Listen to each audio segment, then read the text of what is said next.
Езика на омразата е нещо, което го има във всяка една сфера на нашето житие.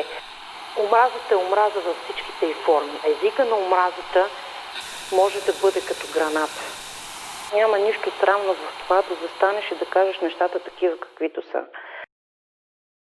Първият път, в който ме нарекоха фашист, беше в родния ми град в Хармали, предвид едно мое изказване, че е редно и следва, независимо кой от кой етнос е, да работи, да плаща данъци, да има образование и да дава своя принос за обществото.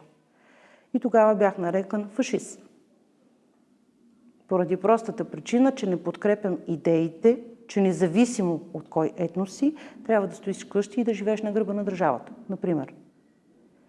Някои хора това го приемат за фашизъм, за действие, чисто фашизъм, макар че ако погледнем какво представлява фашизъм, като идеология, като история, като всичко, няма нищо общо с това, което се приема в България. Нещата трябва да се казват с истинските им имена. Те не трябва да бъдат преиначавани и няма нищо срамно в това да застанеш и да кажеш нещата такива, каквито са. Няма нищо лошо в това да наречеш един циганин, вместо да го наричаш ром. Аз имам страшно много приятели, които са от това малцинство, които не се обиждат от тази дума, но има такива, които се обиждат. Общо приетото политкоректно говорене за това малцинство е да ги наричаме роми. И в множеството си има множество НПО-та, които биха скочили срещу мен в момента, в който аз спомена думата циганин. По същия начин и когато използваш други думи за гей обществото. Многото от тях се обиждат. Макар че аз не виждам нищо лошо в това да се обиждаш, когато чуваш нещата такива, каквито са в действителност. Ако ти се приемаш за нормален, по начина по който живееш, по начина по който се държиш, по начина по който ти виждаш нещата, не би трябвало и да се обиждаш, когато те бъдат назовавани с истинските им имена.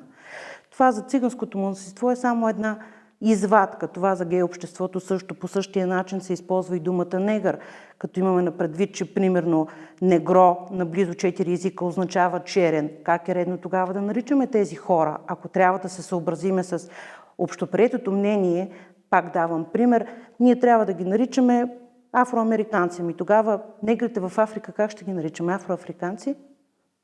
Зависи какъв е контекста, зависи какво е изречението, зависи как го възприема и човека отсреща. Има хора, които, хайде да използвам думата непокиси, които не ги интересува дали ще използваш една или друга дума.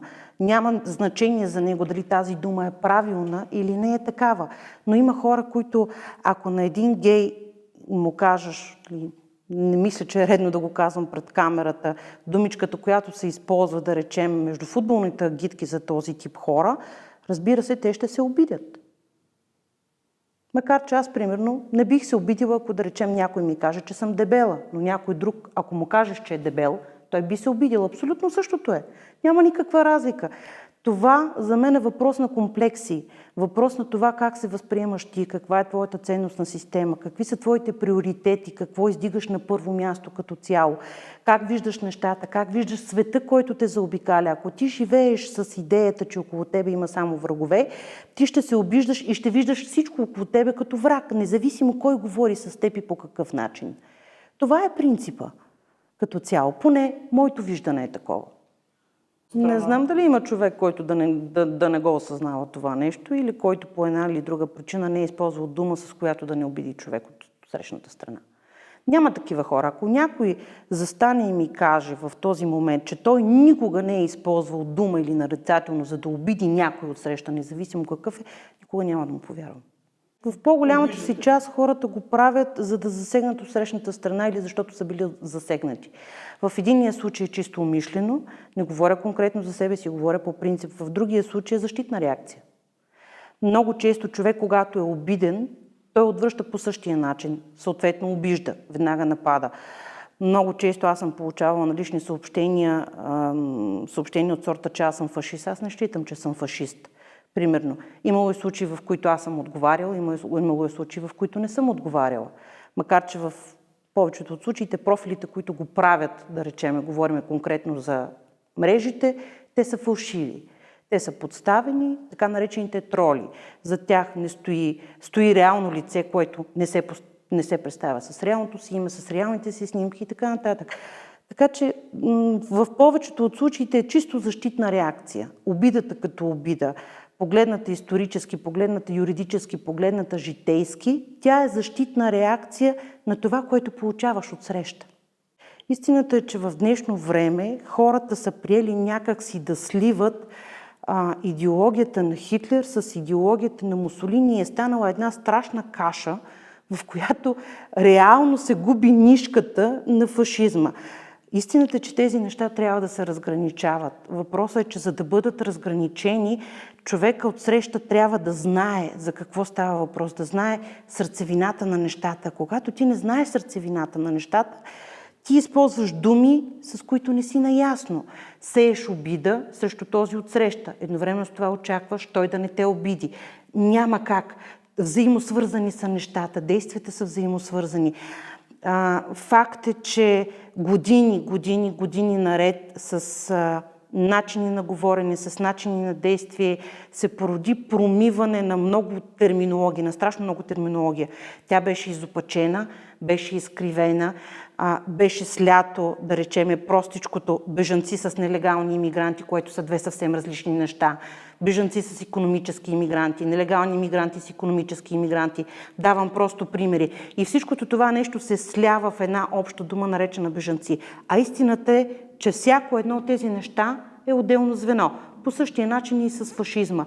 Идеологията на фашизма през Италия, създадена за това да съществува строя на мафията и всичко останало, за да може да се ръководи Италия като Италия, смесена с идеологията на Хитлер, се прилага днес и се използва като думичка, която реално няма нищо общо с истината.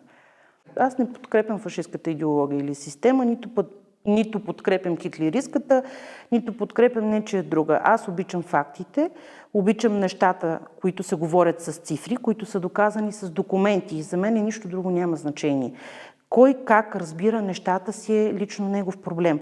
За мен е факт, че фашизма като идеология, комунизма като идеология, тоталитаризма, те са неприложими, те са утопични. Всяка една идеология, тя е утопия. И практически е неприложима заради само едно единствено нещо. Това е човешкия фактор, който пречи да се случат нещата така. Извинявам се, така, както са създадени на хартия. Затова аз ви казвам, аз не вярвам в нито една от тези идеологии. Единственото, което виждаме, че в момента живеем в капитализъм и то е факт, защото всичко е икономика и пари. Това е нещо, което просто не може да се размие и не може да избяга от очите на който и да е. Но за мен е важно, когато аз твърдя нещо или казвам нещо, то да е подкрепено с цифри и с документи, защото когато ти нямаш зад себе си подкрепата, чисто документалната, чисто истинската, това, което говориш, се превръща в вятър. Това е като да шумят листата в гората. Не е това идеята. Идеята е да можеш това, което ти го твърдиш, да можеш да го докажеш черно на бяло. Как бихте се почувствали вие, ако някой ви нарече измет? Наричали са ме. Паразит? Наричали са ме. Маймуна? Много пъти. Трябва ли да се чувствам обиден? Пак казвам, човек с комплекси би се обидил. Когато срещу мен стои човек, който изрича думите с целта да ме нарани, аз няма как да бъда наранена поради една проста причина. Аз знам, че съм образована, знам, че съм хубава, не само в своите очи, знам, че имам капацитета и ума да постигам нещата, които искам, знам, че съм оставила прекрасни неща след себе си и знам, че тепърва ми предстои да оставя още прекрасни неща след себе си. Това е разликата между мен и друг човек, който би се обидил от всичките тези неща. Че аз съм наричана паразит от най-големия патриот, така наречената пера, Петър Низамов. Трябваше ли аз да се чувствам обидена? Значи аз не мога да се обиждам от някой, който считам, че не е постигнал това, което съм постигнала аз. Няма как. Трябва да съм обсипана и обсебена от комплекси, да щъкат из мен като глисти, мисля, че това е най-правилната дума, за да се обиждам от нещо, което не е истина. То е истина само в ума и в очите на този, който изрича обидата. Това е просто философия, начин на мислене. Мен не ме обиждат думите като думи, не ме обиждат цинизмите като цинизми, които някой ще изрече срещу мен или срещу семейството ми. Обиждаме чисто факта, че ние твърдим, обществото твърди, светът твърди, че живеем в демокрация, а реално демокрация няма. Реално ние живееме в строй и във време, което е по-лошо и от комунизъм. Хайде да го кажем по този начин, защото когато ти не правиш нещата, които някой ти казва да направиш, т.е. да те накарат да мислиш и да действаш по начин, който ти не виждаш нищо истинно в това, което ще се случва и биваш уволнен от работа заради това нещо, когато ти си поел кауза, не говоря само за каузата бежанци, говоря по принцип за кауза, която е праведна и истинна, лъжата изключително много. Репресиите. Това да се опитваш да накараш хората да приемат мислене, което не е правилно, което не е твоето мислене. Да се опитват да ти го налагат по един или по друг начин. Факта, че когато ти не мислиш по начина, по който мислят тези хора, не правиш нещата, които правят те или които искат да правят, ти търпиш върху себе си не само критика. Налагало ми се да се срещна с такива хора. Не мисля, че в повечето от случаите знаете ли какво се случва? В първи момент се получава стъписване от едната и от другата страна. В следващия момент се получава едно неловко мълчание. После започва разговора, макар и отдалеч, и накрая се стига до извинение. В 95% от случаите. Защото когато седнеш и размислиш какво си казал и от какво е било породено това, което си казал, защото емоцията е чувство, което не винаги можеш да контролираш. Не винаги можеш да сдържиш езика си, зависимост какво се случва, каква е ситуацията, какви са външните фактори, къде се намираш. Твърде много са нещата, които влияят на една такава ситуация. И на обидите като обиди, и на вижданията, и на мисленията, и на принципите. Живота градира или деградира. Той никога не стои на едно място, той е динамичен. Езика на омразата е нещо, което го има, не знам, може би във всяка една сфера на нашето житие.